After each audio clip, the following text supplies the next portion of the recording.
আসসালামু আলাইকুম।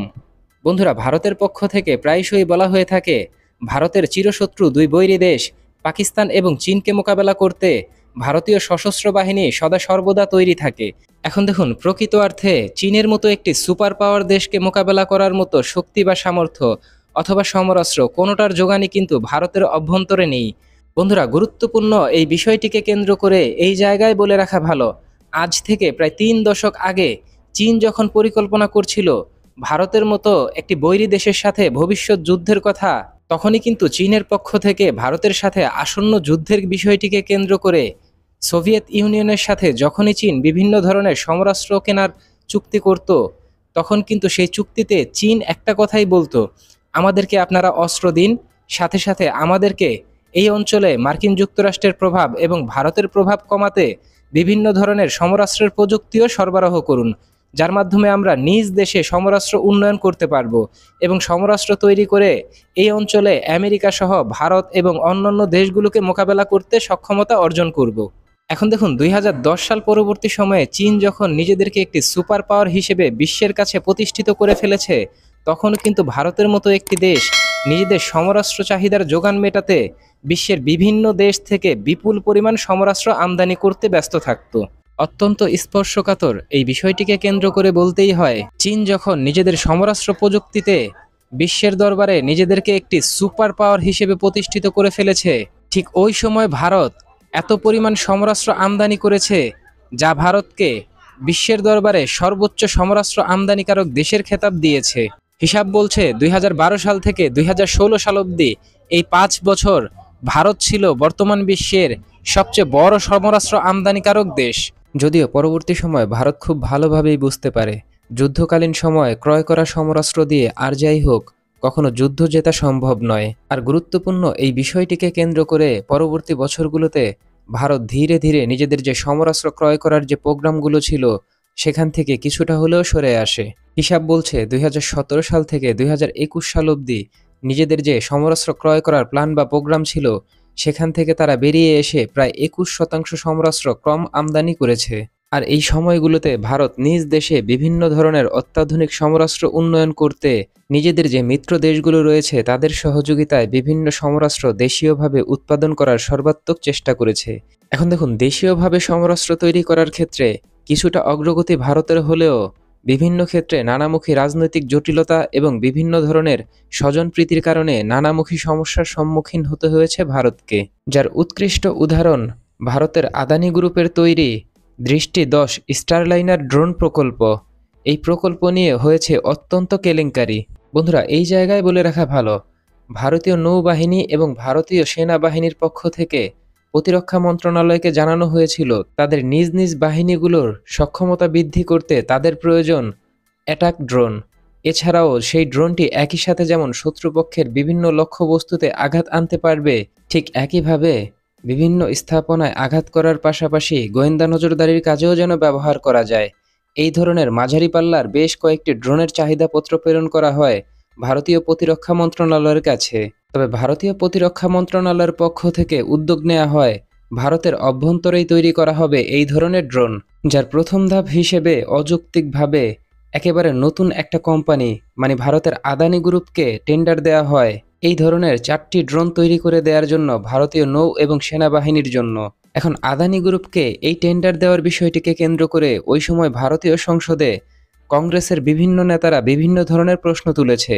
তবে এই জায়গায় বলে রাখা ভালো, আদানি গ্রুপের গৌতম আদানির সাথে নরেন্দ্র মোদীর রয়েছে অত্যন্ত ঘনিষ্ঠ সম্পর্ক, যে বিষয়টিকে কেন্দ্র করে ওই সময় ভারতীয় কংগ্রেসের পক্ষ থেকে এটাও বলা হয়েছে গৌতম আদানি এই যে টেন্ডারে জয়লাভ করেছে বা গৌতম আদানির কোম্পানিকে এই যে ড্রোন তৈরি করার প্রকল্প দেয়া হয়েছে, এটা শুধুমাত্র সম্ভব হয়েছে ভারতের নরেন্দ্র মোদীর সাথে গৌতম আদানির অত্যন্ত গভীর সম্পর্ক রয়েছে এই বিষয়টির উপর ভিত্তি করে।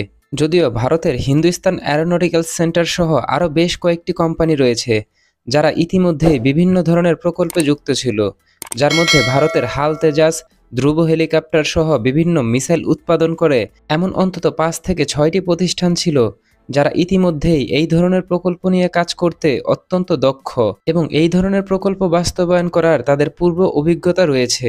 এখন দেখুন, ভারতের আদানি গ্রুপের এই যে দৃষ্টি 10 স্টারলাইনার নামক যে মাঝারি পাল্লার ড্রোন রয়েছে, এই ড্রোনটি নিয়ে হয়েছে অত্যন্ত কেলেঙ্কারিজনক ঘটনা।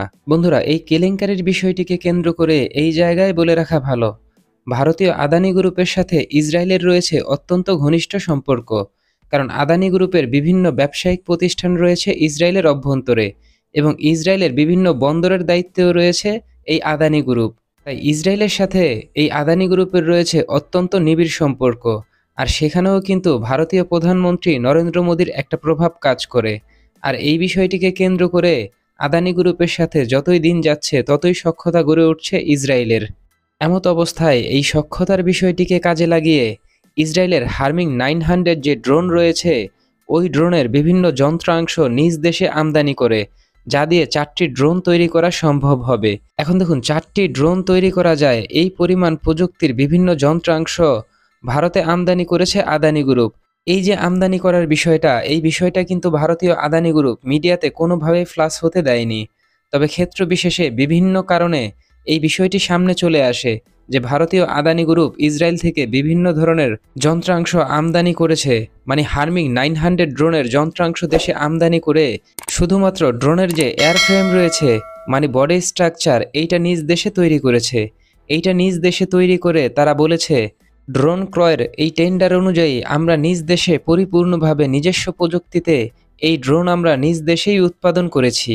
এখন দেখুন, এই যে ভারতীয় এই যে ড্রোন প্রোগ্রাম, এই প্রোগ্রামকে কেন্দ্র করে এই জায়গায় বলে রাখা ভালো, যেখানে ইসরায়েলি একটা হার্মিং অরিজিনাল যে ড্রোন রয়েছে, মানে ইসরায়েল থেকে এইগুলো একটা ড্রোন যদি ভারত কিনতো, সেক্ষেত্রে ভারতকে খরচ করতে হতো 60 থেকে 72 কোটি টাকা। কিন্তু এই যে আদানি গ্রুপের থেকে ভারত এই ড্রোন কিনেছে, এক একটা ড্রোনের মূল্য পড়েছে, মানে আদানি গ্রুপ নিয়েছে 140 কোটি টাকা। মানে এখানে বলে রাখা ভালো, প্রায় দ্বিগুণের বেশি অর্থ তারা হাতিয়ে নিয়েছে শুধুমাত্র ইসরায়েলি এই ড্রোন দিয়ে। এখন দেখুন, অর্থনৈতিক যে বিষয়টা রয়েছে, মানে ভারতের বিপুল পরিমাণ অর্থ দুর্নীতির মাধ্যমে এখান থেকে ভারতের আদানি গ্রুপ আদায় করে নিয়েছে, সেটা কিন্তু ভারতীয় সাধারণ মানুষ খুব ভালো করেই বুঝতে পেরেছে।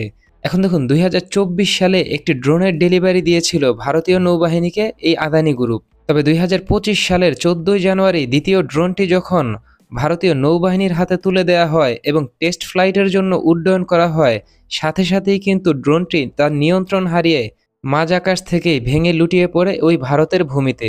চীন, পাকিস্তান বা বাংলাদেশ অথবা বঙ্গোপসাগর এই এলাকায় নজরদারি করবে তো দূরের কথা, এই কোম্পানির ড্রোনগুলো আকাশে উড্ডয়নের সাথে সাথেই ভেঙে পড়ছে। এখন দেখুন, ভারতীয় প্রযুক্তির তৈরি এই যে ভালো মানের ড্রোন, এই ড্রোনের বিষয়টিকে কেন্দ্র করে আমি একটি তথ্য ভারতীয়দের দিয়ে রাখতে চাই। যুক্তরাষ্ট্র, যুক্তরাজ্য, রাশিয়া এবং ইসরায়েল এই দেশগুলো কখনোই নিজেদের যে সমরাস্ত্র প্রযুক্তি রয়েছে, তার কোনো সেন্সিটিভ তথ্য বা সেন্সিটিভ কোনো প্রযুক্তি বিশ্বের অন্য কোনো দেশের হাতে কখনোই তুলে দেয় না। এখন দেখুন, প্রযুক্তি হস্তান্তর করার বিষয়টিকে কেন্দ্র করে আরও একটি তথ্য আমি দিয়ে রাখতে চাই। ইসরায়েলি বিভিন্ন সমরাস্ত্র ইসরায়েল ন্যাটোভুক্ত যে দেশগুলো রয়েছে, সেই দেশগুলোর কাছে রপ্তানি করে থাকে। ইসরায়েল এবং ন্যাটোভুক্ত দেশগুলো মার্কিন যুক্তরাষ্ট্রের অত্যন্ত ঘনিষ্ঠ মিত্র হয়ে থাকলেও মার্কিন যুক্তরাষ্ট্র কখনোই চাপ প্রয়োগ করে না ইসরায়েলের উপর যে আপনারা ন্যাটোভুক্ত অন্যান্য দেশের কাছে আপনাদের প্রযুক্তিগুলো হস্তান্তর করুন। এখন দেখুন, ন্যাটোভুক্ত দেশ জার্মানি ইসরায়েল থেকে বিপুল পরিমাণ সমরাস্ত্র আমদানি করে। এছাড়াও অন্যান্য ন্যাটোভুক্ত অনেক বড় বড় দেশ ইসরায়েল থেকে বিভিন্ন ধরনের সমরাস্ত্র আমদানি করে। তারা প্রযুক্তি চাইলেও তাদেরকে প্রযুক্তি সরবরাহ করে না ইসরায়েল।